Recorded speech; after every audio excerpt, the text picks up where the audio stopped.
When I was 3 months pregnant, my husband, Major Edward Carter, asked me for a divorce. Just because his widowed sister-in-law, Emily Moore, was also pregnant. Edward said he felt sorry for Emily, who had no one to take care of her. So he wanted to bring her along with his military unit and take care of both her and the baby she was carrying. Edward told me this was only a fake divorce, a temporary arrangement. Once Emily gave birth and was capable of raising her child alone, he would remarry me. In my past life, I refused Edward's suggestion. I went into a downward spiral, desperately clinging to our marriage. Because of this, Emily went to the hospital and had an abortion, but something went wrong. She hemorrhaged and died, taking the baby with her. Edward was consumed with hatred toward me after that. When I was 6 months pregnant, he burst into my house with others and caught me in bed with a local thug. I was disgraced, shunned by everyone.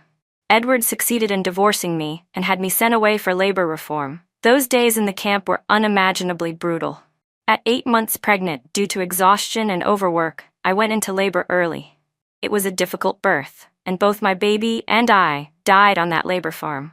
The pain and despair I felt at the moment of death still lingered when I suddenly heard Edward's voice again, gently asking me for a divorce. This time, I didn't hesitate for even a second and agreed to the divorce. No point delaying, it was better to get it over with right away. I told him we should go handle the paperwork immediately. I agreed without resistance, but I had one condition. He had to give me $500 as child support. Edward agreed without batting an eye. We went straight to the Civil Affairs Bureau, and when we received the divorce certificate, I could clearly see the relief on Edward's face. He obviously hadn't expected me to be so willing. Now that the burden was lifted, his attitude toward me softened considerably. "Sarah, don't worry," he said gently. "The divorce is only temporary. Once I've settled things with Emily and the baby, I'll come back and remarry you." A cold, mocking smile crept across my lips. In my last life, I remembered all too well how Edward had schemed against me so cruelly, all to avenge Emily Moore. Even a wild animal won't harm its own offspring, but Edward had been utterly ruthless to both me and our unborn child, all for Emily. How could I possibly believe even a single word from him now? In this life, I want nothing more than to stay as far away from him as possible. I ignored Edward, gripped the divorce certificate tightly in my hand, and strode down the steps. My coldness made Edward quickly follow after me, and his voice grew even softer. "Sarah, now that I won't be around, you have to take good care of yourself and the baby. If you need anything, make sure to let me know." Just as Edward was speaking to me in such a gentle tone, Emily, who had been waiting outside, clearly grew upset. Her eyes darted back and forth, and then she suddenly crouched down, clutching her stomach in pain. "Ow, my stomach hurts," she cried. As soon as she said it, Edward's expression turned to panic. He no longer gave me a second thought and rushed straight to her, lifting her into his arms and running toward the Jeep. Clinging to Edward's neck, Emily gave me a smug, provocative smile. She was clearly flaunting her status, declaring that she held a far more important place in Edward's heart than I ever did.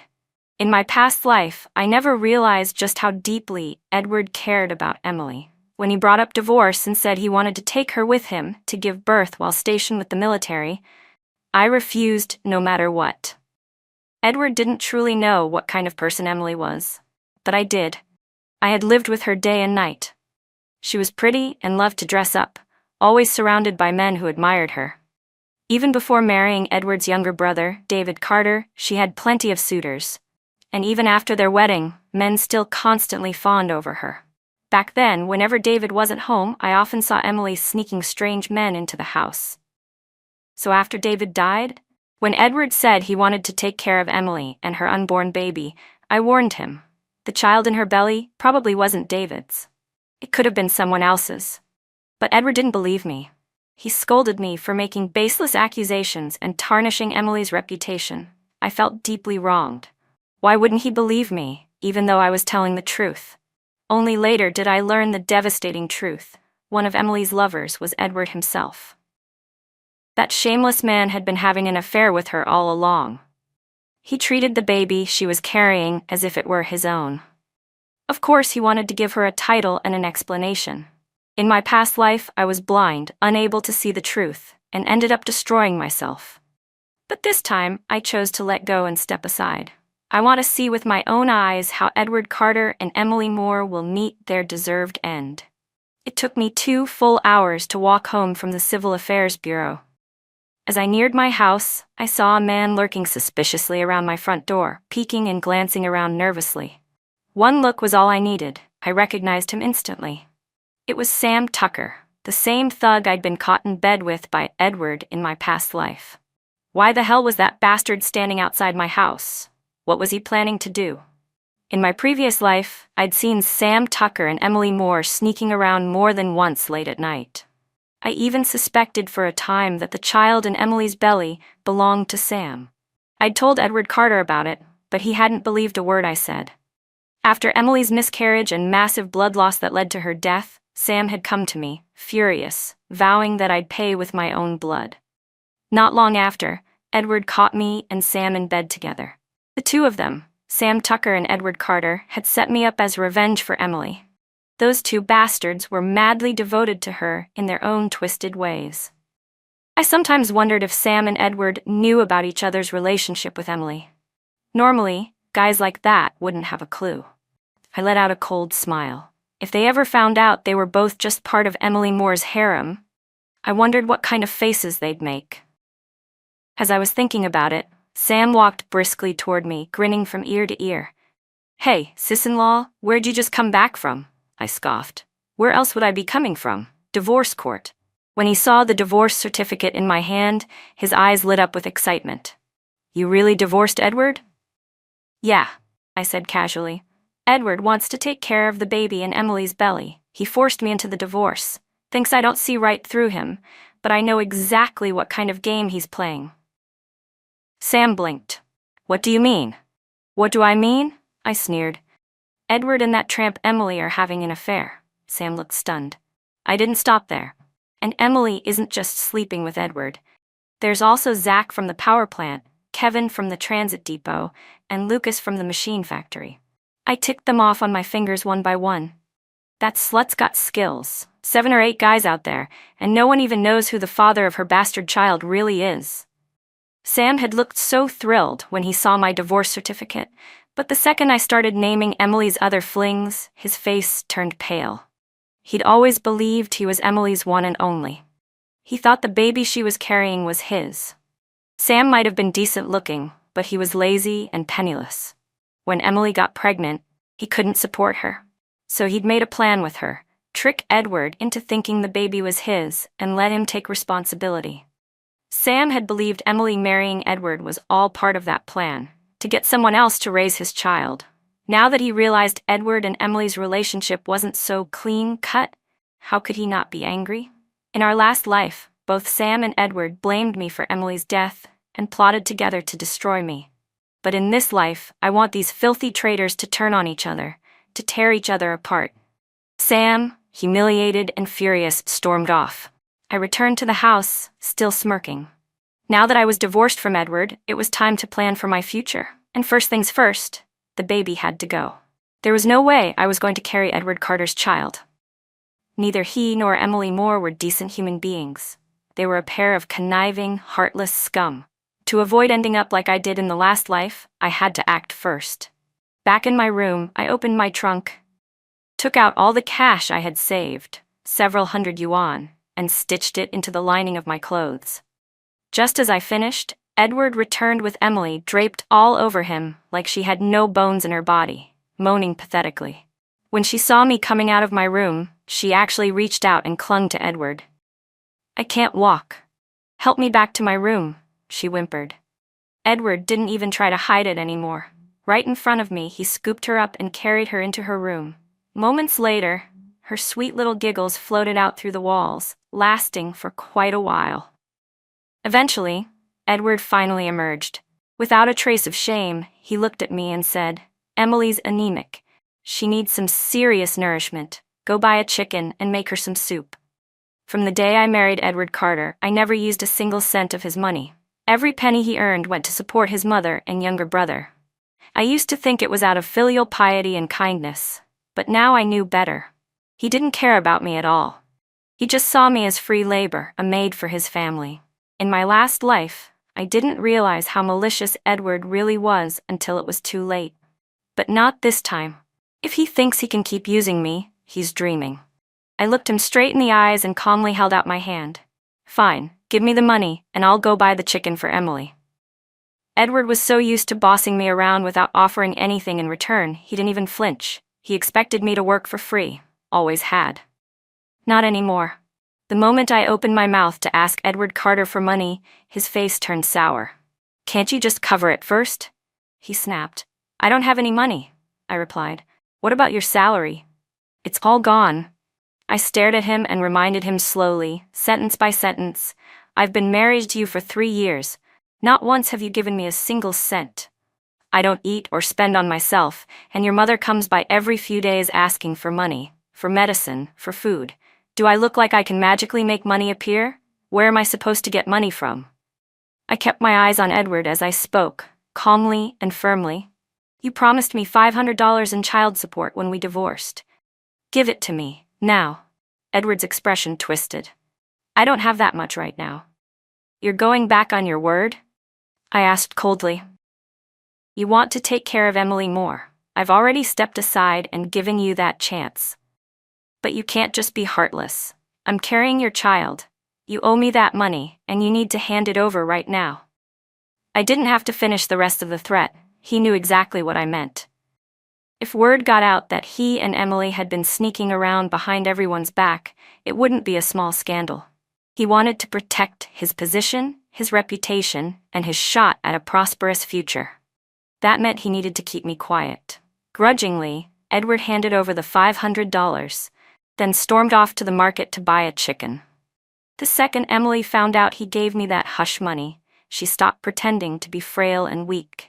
No longer lying in bed, she came stomping over to me, full of rage. Sarah Carter, what gives you the right to take Edward's money? What right do you think you have? I let out a cold laugh and looked her straight in the eye. He owes me. He didn't want me spilling the truth about you two sneaking around like dogs in heat, so of course he had to pay me to keep my mouth shut. Emily hadn't expected me to rip the cover off so bluntly. She froze for a moment, then let out a carefree laugh. Oh, so you know? Well then, I won't hide it from you anymore. With smug pride, she said, Edward loves me. Not you. Want to know the truth? On my wedding night with David, I was in bed with Edward. Disgusting. I hadn't realized these two were that revolting. Seeing my reaction only made Emily happier, and she kept going with reckless abandon, spilling every detail of her affair with Edward like it was some great achievement. That night, David was drunk and passed out cold. I didn't want to deal with him, so his mother, Beatrice, called Edward over to help. Right there, next to David, Edward and I, well, we got together. No wonder Edward cared so much about Emily. No matter what, he was determined to divorce me and give her and the baby a home. Now it made sense. He'd been with her from the start. He probably thought he was the only man in her life. He loved her so blindly that even when I told him she was sleeping with Sam Tucker and all those other men, he refused to believe me. I hope that in this life, after he finally gets what he wants, he and Emily stay together forever, just so they can suffer side by side. While I was still thinking, Emily's gaze dropped to my belly. Sarah, now that you know everything, you'd better stop dreaming about getting back with Edward. You should get rid of that baby. Why? I stared coldly at her. Edward said he'd remarry me. Why should I get rid of the baby? She snorted. You still think you'll have that baby? She sneered and added, Let me tell you something, Sarah. Edward told me just now, he will never let that child be born. Within 3 days, he'll make sure your baby dies with no place left to be buried. I believed every word Emily said. In our past life, Edward hadn't shown even a shred of mercy to me or the baby. And now, it seemed, he was planning to do the exact same thing. Well then, I wasn't going to play nice either. He wanted to go down the same cruel path. Fine, I'd settle all my scores in one go. Every grudge from both lives would be paid back, one way or another. When Edward returned, he didn't just bring back an old hen from the market. He brought his mother, Beatrice Carter, with him too. As he went into the kitchen to kill the chicken, Beatrice barged into my room, her narrow eyes glaring at me sideways. I'm sick, I need to go to the provincial hospital. It's going to cost $500. Give it to me, now. Ever since I married Edward, Beatrice had never treated me kindly. She always thought I wasn't good enough for her son, said I wasn't sweet enough, was too stiff, too boring. Nothing I did was ever enough for her, no matter how much money I gave her or how many times I bought her food. Beatrice Carter had always hated the sight of me. Her favorite was sweet-talking Emily Moore, who never gave her a dime or helped her with anything. But with just a few fake smiles, a few moms, and the occasional shoulder massage, Beatrice was over the moon, singing praises about what a filial daughter-in-law Emily was. She still thought I was the same old naive, submissive Sarah Carter she used to trample all over. But I looked her straight in the eye and replied coldly, "If you need money, go ask your son, Edward. Or better yet, go to your new daughter-in-law, Emily. Why ask me? I'm just an outsider now. Edward and I are divorced. I have no obligation or responsibility to give you anything." She didn't expect me to reject her. Beatrice's face twisted with rage, and she spat out insults. "You cursed brat. How dare you talk back to me? Who gave you the nerve to ask Edward for $500? You should look in the mirror. Do you think you're even worth that much?" I narrowed my eyes and said coldly, "Whether I'm worth it or not isn't for you to decide. Your precious son Edward and his darling Emily couldn't wait to be together, so they paid me off to shut me up. That money was their hush money." "You lying bitch," she shrieked. "How dare you slander my son? I'll slap you to death, I swear." I shot up from my seat. "I'd advise you to watch your mouth. One shout from me out in the yard and the entire neighborhood, every aunt, cousin, and neighbor, will be buzzing about your little family scandal by dinner time." Beatrice's face turned purple with fury. But she knew I wasn't bluffing. She knew about Edward and Emily's dirty affair, and also understood that once something like that got out, it would ruin them all. After a long, bitter glare, she finally turned and stomped out of the room. When Edward brought her back here, he thought she could help him get that $500 back from me. Clearly, it didn't go as planned. But those three weren't going to give up easily. Soon after, Beatrice came storming back in, barking orders at me to get into the kitchen and make chicken soup. Meanwhile, she, Edward, and Emily all hid away in their room whispering. I crept around the house and snuck up behind the window, just in time to hear Beatrice's raspy voice. "Sarah knows about you and Emily. Now she's squeezing you for money. If we don't deal with this soon, we'll never have peace." Edward agreed. "Yeah, I'm worried she'll keep making trouble. We have to find a way to put an end to this." Emily chimed in eagerly. "Exactly. We need to take care of her before she causes more problems." Edward's voice dropped lower. "At first, I was going to let her stay, as long as she kept quiet and behaved, but now that she knows everything, we can't keep her around. We move tonight." Beatrice asked, "You already have a plan?" Edward nodded. "To stop her from exposing us, we strike first. I've already prepared the drug. All we need is to pin her with some man, make it look like she was cheating." They were actually planning to frame me again, just like in the last life. My lips curled into a cold smirk. Let's see who traps whom, this time. I turned back toward the kitchen, and the rich smell of chicken soup filled the air. I lifted the lid, picked out both drumsticks, wings, and all the best chicken breast meat, piling it into 2 big bowls. Then I sat down and devoured it all. Oil dripping from my lips, utterly satisfied. After I finished the meat and drank 2 full bowls of soup, Edward and Beatrice finally came into the kitchen, having finished their little plotting session. Beatrice, pretending to be kind, asked, "Is the soup ready? Let's eat then." But the moment she saw the chicken bones on the floor, her face darkened. She rushed over and yanked the lid off the pot, only to find a pile of crushed bones inside. Her face turned red with fury. "You greedy little tramp! There are so many people in this house, and you didn't think to save any for others?" Fuming, she lunged at me, ready to hit me. But I didn't back down. As she charged, I sidestepped and casually kicked a stool toward her. Beatrice lost her balance and fell hard, landing face first right onto the edge of the stool. There was a sickening crack, and with a scream, her front teeth went flying, blood spraying across the floor. She howled in pain, clutching her bleeding mouth, the gaps between her words whistling through her missing teeth. "Edward, Kill this ungrateful little witch, hit her, now. But Edward didn't move. Not because he didn't want to, but because he still needed to keep his plan for tonight intact. He clenched his fists, glared at me and roared, "Sarah Carter, you've gone too far. How dare you hurt my mother?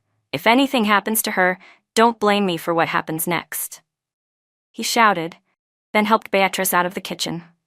The commotion had already caught Emily's attention, and she came rushing over from the hallway. Edward and Emily flanked Beatrice as they helped her walk out of the house. Her mouth, now missing 2 teeth, was wide open as she wailed at full volume the entire way. She shouted about how I didn't care about the family, how I was always running off who knows where, how I constantly yelled at her and made her life miserable, how I refused to feed her or give her water, and how today I'd even laid hands on her. This was a coordinated performance, no doubt. They were laying the groundwork, painting me as a disrespectful, abusive daughter-in-law, so that when they sprang their trap later that night, no one would have any sympathy for me. If they were going to play dirty, I wasn't going to play fair either. Tonight, we'd see who would come out on top. At 7 p.m., Edward and the others finally returned. I sat quietly in my room, waiting. Half an hour later, Edward pushed open the door and came in holding a bowl of brown sugar eggs. His face wore a rare, gentle smile. "You must be hungry. I made this for you," he said. "I know the divorce has been hard on you, Sarah, but there's nothing going on between me and Emily, I swear. I'm only helping her out because of David. Don't believe all that nonsense people say.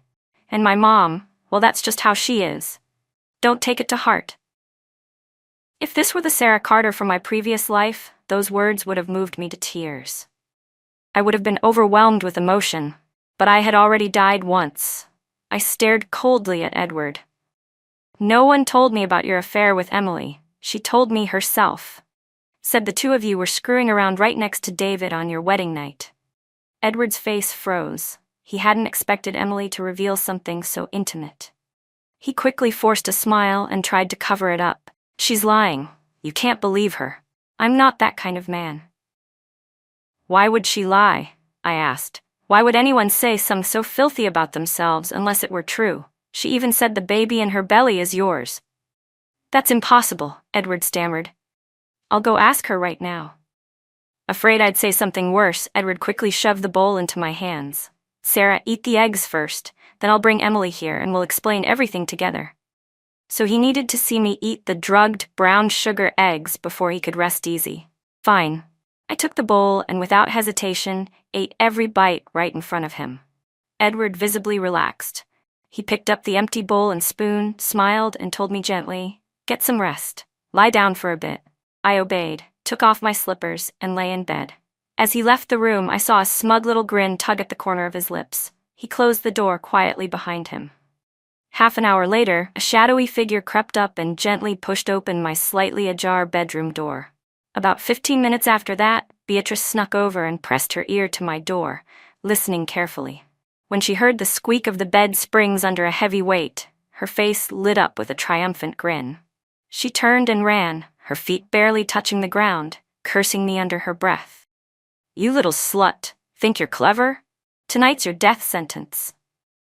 Her hatred for me, fueled by those 2 missing teeth, sent her flying down the street. Bookmark, go back. Soon, she was pounding on the door of Uncle Jang next door.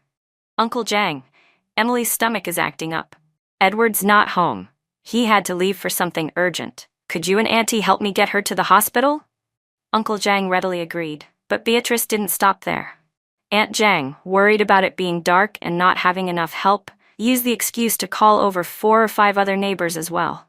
Within minutes, a group of more than 10 people followed Beatrice back to our house.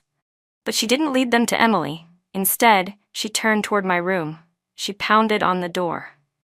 "Sarah, Emily's in pain. We need to get her to the hospital. Bring out a military coat for her to wear." Without waiting for my response, she shoved the door open. The second the door creaked open, Beatrice let out a shriek like a startled hen. "Who is that? Why is there a man in your bed? Sarah Carter, how could you cheat on Edward? You filthy little whore, you shameless tramp!"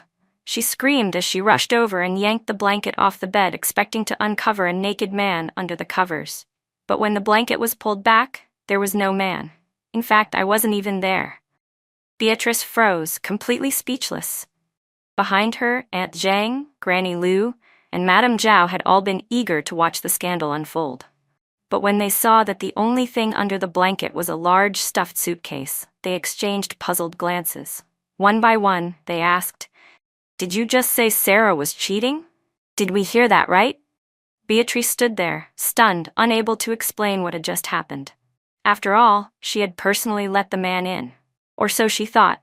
Watching Sam Tucker slip into my room and hearing the creaking of the bed just moments ago, everyone now wondered, why had he vanished? And more importantly, why was I nowhere to be seen? Beatrice scratched her head, unable to explain where the man had gone. But right then, my voice rang out from outside, shrill and heart-wrenching. "I can't live like this anymore. Edward Carter, you heartless bastard. You're sleeping with Emily Moore. How can you even call yourself a man?" The group that had gathered outside my room to witness my supposed disgrace instantly turned toward the direction of my cry and ran toward it. Emily's bedroom door was wide open, and I was inside, swinging a rolling pin with wild fury at Edward, who was huddled on the floor, bleeding from his face. Even with his face a mess of blood, Edward clung to Emily like a dog, refusing to part from her. I beat him harder, screaming, "Weren't you supposed to be out on some important errand? So this errand led you straight into Emily's bed? Edward Carter, you ungrateful, gutless scum! Are you even human? How could you do this to your brother David?" I turned on Emily next. "And you disgusting thing! I treated you like a sister. Your husband died, and I brought you food, brought you medicine, even gave you money. And this is how you repay me, by crawling into bed with your brother-in-law? Doesn't your conscience eat at you?" I pointed toward them and cried out to the onlookers. "You all see it now. Edward Carter and Emily Moore. These two shameless pigs. Do you think this is the first time? They've been doing this behind my back for who knows how long. Look how they repay me after living under my roof, eating my food." Seeing the scene with their own eyes and hearing my emotional accusations, the crowd was in an uproar. "This is beyond disgraceful," someone cried. "His wife is still pregnant, and he's doing this kind of thing? So many women out there, and he chooses to mess around with his own sister-in-law? And right under his wife's nose, too. Vile. Shameless. No morals at all. I've never seen people with thicker skin in my life." Even as Edward screamed in pain, people originally thought it was from the beating. But when he and Emily stayed locked together in a strange posture far too long, someone finally gasped. "They're stuck, they must be locked together. Oh my God, I've never seen anything like this in real life." As Edward and Emily cried out in agony, I kept sobbing and shouting, beating him with all the fury of 2 lifetimes. He told me he was just helping his brother's widow, that all his wages and military stipends went to her out of obligation.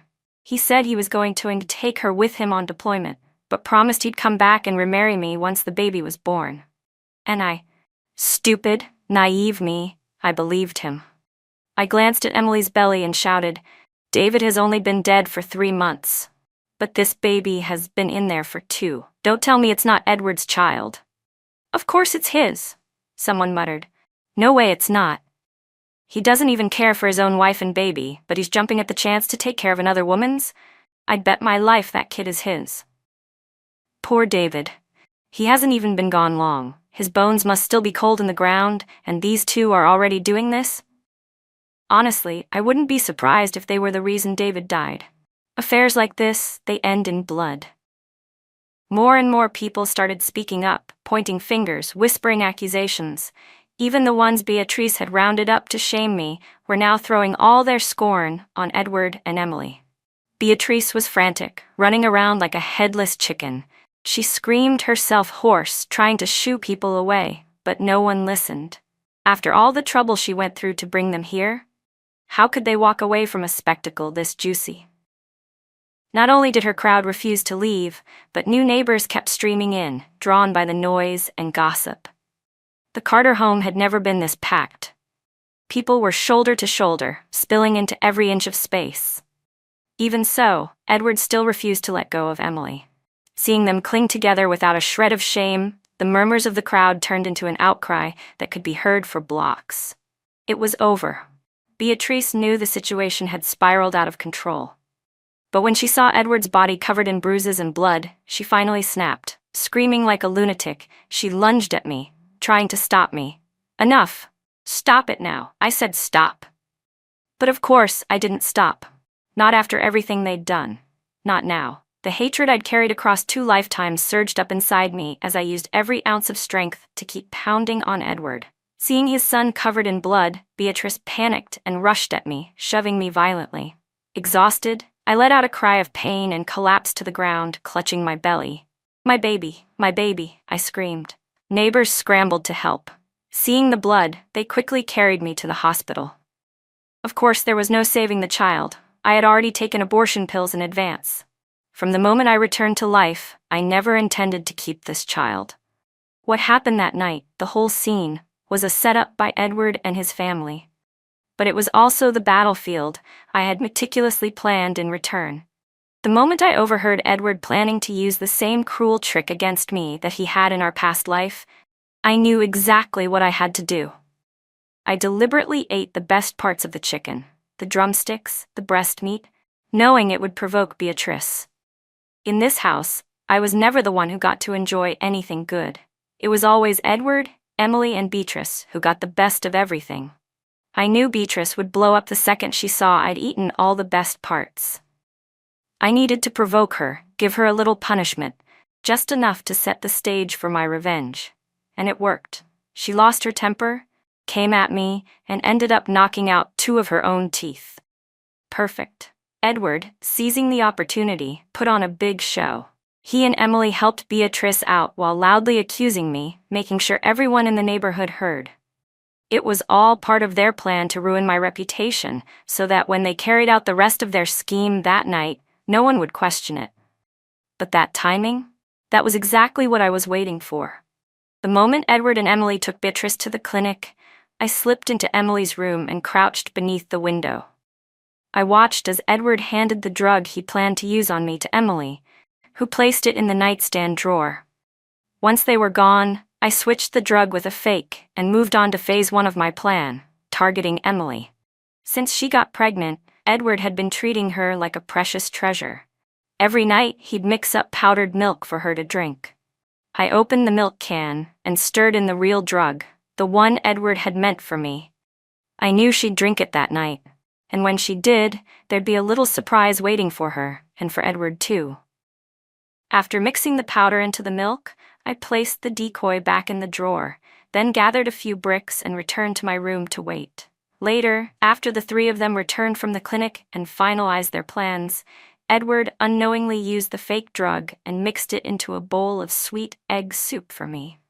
I ate it right in front of him. Satisfied that I had taken the bait, Edward relaxed completely.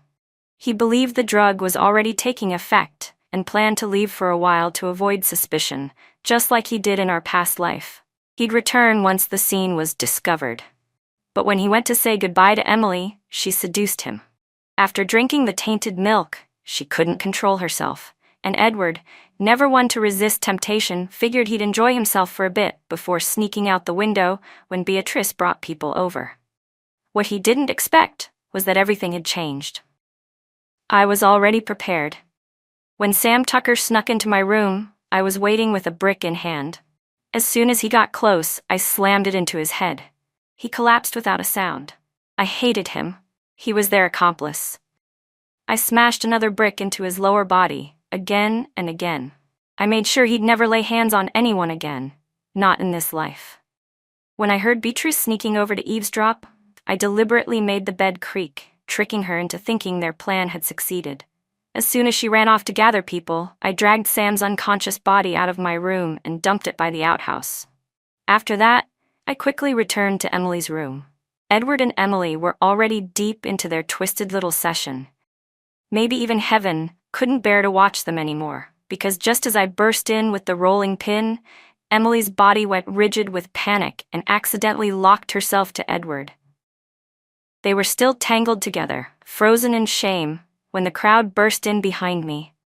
The entire neighborhood saw them like that. After witnessing their disgrace and seeing me miscarry because of the stress, the people who brought me to the hospital were full of sympathy. They comforted me all the way there. At the hospital, I was taken straight into surgery. The doctors performed a minor procedure to complete the miscarriage. As for Edward and Emily, they were rushed to the ER as well. The scandal was unlike anything the town had ever seen. Word spread like wildfire. They said hundreds of people followed them to the hospital, the crowd swelling larger with every block. By the time they were carried in, on a stretcher, covered with a white sheet, their shame had drawn a massive crowd behind them. It was an event the town would never forget. It took a whole team of doctors and a tremendous amount of effort just to separate the two of them. As I stepped out of the operating room, I could hear people whispering everywhere. The entire hospital was buzzing about what had happened. First time I've ever heard of something like this.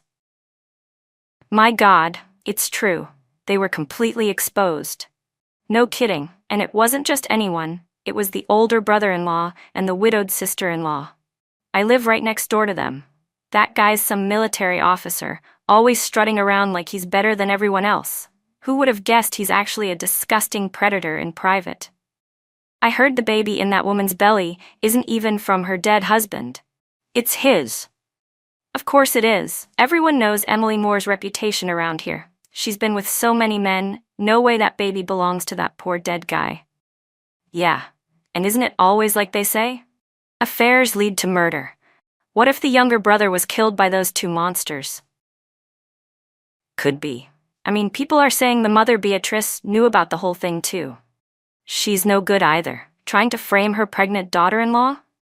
That whole scandal last night, it only blew up because Beatrice brought everyone over to the house. She's the one who dragged it into the open. I heard about that too. She said she was taking the younger daughter-in-law to the hospital, used it as an excuse to call all the neighbors over, then marched straight into the older daughter-in-law's room and screamed about her cheating. And then it turned out she wasn't even in the room. Unbelievable. That whole family's rotten. Thank God the older daughter-in-law was sharp, otherwise she would have been destroyed by their scheme. By the way, did you hear they found that thug Sam Tucker passed out next to the outhouse? He was totally unconscious, and, well, let's just say he's not a man anymore. You think he was involved too? Of course, Sam and Emily were messing around for ages. Wait, so Emily, Edward, Beatrice, and Sam all plotted together and then double-crossed Sam? If that's true, the Tucker family won't take this lying down.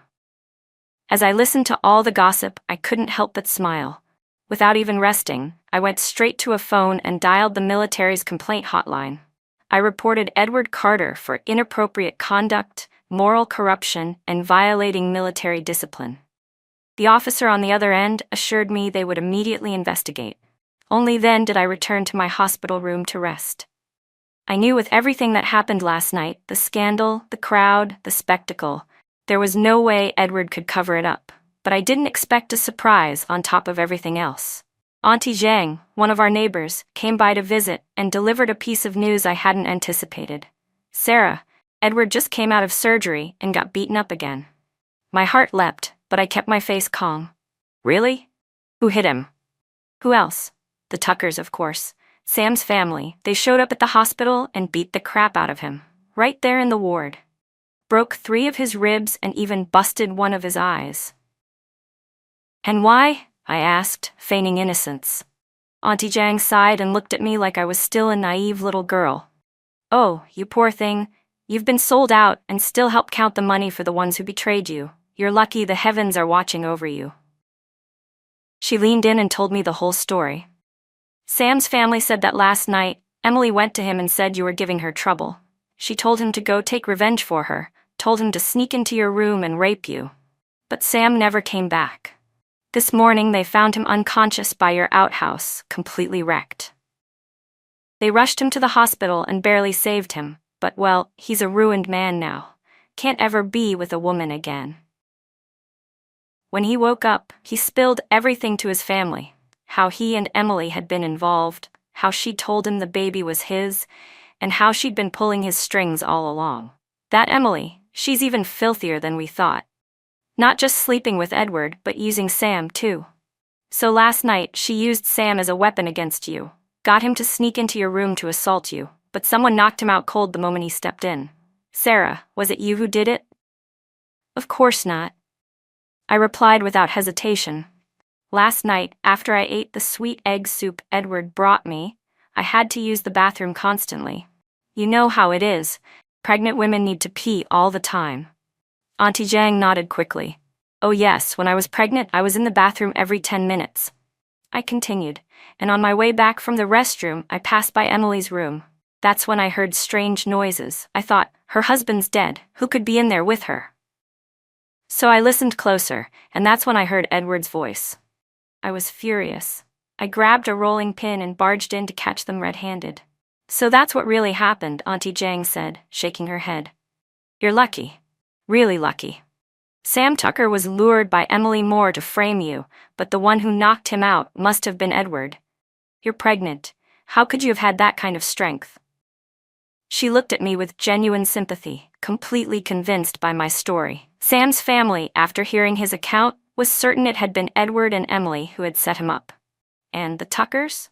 Not a family to mess with. They went straight to the hospital and gave Edward a savage beating. Auntie Zhang told me that several of the Tucker family's strongest men had gone, and Edward ended up with multiple broken bones, screaming like a pig being slaughtered. One of his eyes was even smashed in. Emily didn't escape either. She tried to run when she heard Edward was being attacked, but the Tuckers cornered her too. Since she was the one who'd instigated everything, they didn't hold back. After a brutal beating, she suffered a massive hemorrhage. She lost the baby and even had to have her uterus removed. She'll never be able to have children again. To me, that was the sweetest news I could have hoped for. I was elated. Next came Edward's punishment from the military. Wasn't he the one who schemed so hard to divorce me so he could fly away hand in hand with Emily? Let's see how solid their love really is once the consequences hit. The military's investigation team arrived fast, by the very next day, in fact. Given that everyone in town now knew about Edward and Emily's scandal, the team didn't even need to dig very deep. They quickly gathered everything they needed. For someone like Edward, with conduct that disgraceful, the military didn't hesitate. He was dishonorably discharged on the spot.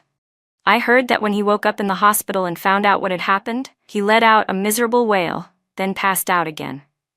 3 days later, I was discharged from the hospital. But when I got home, I found Beatrice in my kitchen, cooking. 3 days hadn't just aged her. She looked 10 years older. Her face was covered in bruises, clearly from being manhandled. I guess the Tuckers hadn't shown her any mercy either.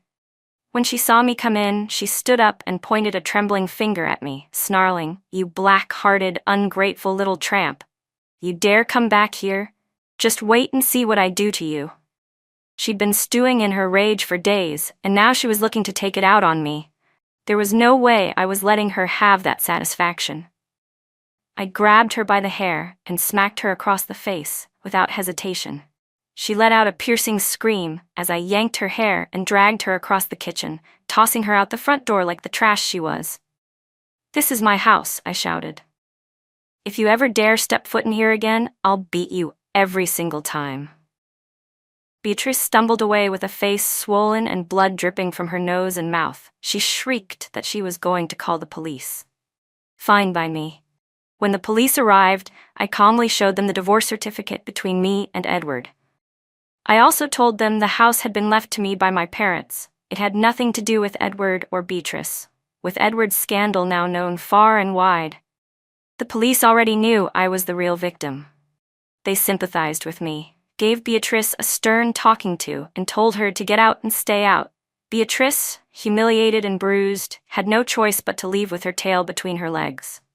I packed up all of Edward and Emily's belongings and threw them in the trash heap where they belonged. My revenge was complete. Neither Sam Tucker nor Edward were decent men. I hadn't hurt them. They'd brought it all on themselves. But having taken such a hit, they were bound to try something to get back at me. As the saying goes, a cornered dog will jump the wall. And another saying warns, never let your guard down when it comes to people. To avoid their retaliation, I knew I couldn't stay here any longer. I made the snap decision to sell my house and job and head south. I priced the house at 3,000 yuan and my job for just 1,000. with prices that low, it didn't take long to find buyers. The day I received the money, I bought a train ticket and left without looking back. I went south to a city filled with the promise of reform and new beginnings. Using the money I had, I started a small clothing business. At first, I sold from a street stall, but soon I opened my own shop. And just 3 years later, I had my own brand and several storefronts. I had become my own boss. I ran into Auntie Zhang again one late autumn evening. I had just finished dinner and was walking out of a restaurant, about to get in my car. I heard someone calling my name. Sarah, Sarah Carter. I turned around and saw Auntie Zhang, the same woman I hadn't seen in years. She looked a little heavier than I remembered, but her face lit up with joy as she hurried over and grabbed my hands. It really is you. You've made it big, haven't you? You look so young and beautiful. I saw you a while ago, but I wasn't sure if it was really you, she added. I hadn't forgotten how Auntie Zhang had once helped me when I was at my lowest. And I'm not someone who forgets kindness. I invited her to dinner. During the meal, she told me the factory she used to work at had shut down. She'd come to this city looking for a job. I happened to need help at my store, so I asked if she'd be interested in working with me. She agreed right away, thrilled to be on board. While we ate, she told me everything that had happened after I left town. 2 weeks after I left, Edward was kicked out of the hospital because he couldn't pay his bills. He had the audacity to try and go back to live in my house, only to discover it had been sold, and I was long gone. With no other options, he slinked back to his hometown with Beatrice. He'd been expelled from the military, had no job, and was blind in one eye. There was no work for a man like that. He could only go back to farming. The fall from grace was too much for Edward. He couldn't handle the humiliation. He became violent, lashing out at Beatrice with yelling and even physical abuse. But when he realized he could never return to the military, never regain his former glory, he turned all his hopes toward Emily. After all, he believed he'd done everything for her. He loved her, sacrificed for her. Surely she owed him. He tried to live with Emily, thinking they could build a life together, but she wanted nothing to do with him. The woman who once fawned over his military title and power now looked at him. A blind, jobless cripple with nothing but disgust. Edward begged and pleaded, but Emily finally snapped. She told him the brutal truth. He wasn't her first lover. He wasn't even close. She only got close to him because she thought she could live comfortably off his status. Now that he was broke, disfigured, and useless, he meant nothing to her. She even told him the baby she'd once claimed was David's wasn't his either. It was Sam Tucker's. Edward lost it. He beat Emily viciously and tried to drag her away with him. The scene turned into total chaos. That's when Sam's family showed up. They demanded that Emily take responsibility for what happened to Sam, now a ruined man, and spend the rest of her life caring for him. Compared to Edward, Sam was at least still physically intact, even if broken. So Emily chose Sam. She abandoned Edward without a second thought. Humiliated and beaten once again by Sam's family, Edward had no choice but to return to the countryside with Beatrice, burning with rage and hatred. Everyone thought that was the end of it. But no one expected what would happen next. Half a month later, Edward came back, this time carrying a pig slaughtering knife. He broke into Sam Tucker's house and found Emily and Sam together. He killed them both on the spot. They said the blood flowed out of the house and down the road, staining the ground crimson. It was horrifying. Edward didn't even try to run. He turned himself in and the court moved quickly. He was sentenced to death, and within 6 months he was executed by firing squad. I wasn't surprised. A man like Edward, so cruel and shameless, was capable of anything. That's exactly why I left when I did. I knew what a cornered dog could do. I'd already died at Edward's hands once. I wasn't going to risk a second time, but now Edward, Sam, and Emily were all gone. Truly gone. Finally, I could breathe freely. With those toxic people out of my life forever, I was free to enjoy the life that belonged to me. A life I rebuilt with my own hands. This time, I would be happy, and I would find the love I truly deserved.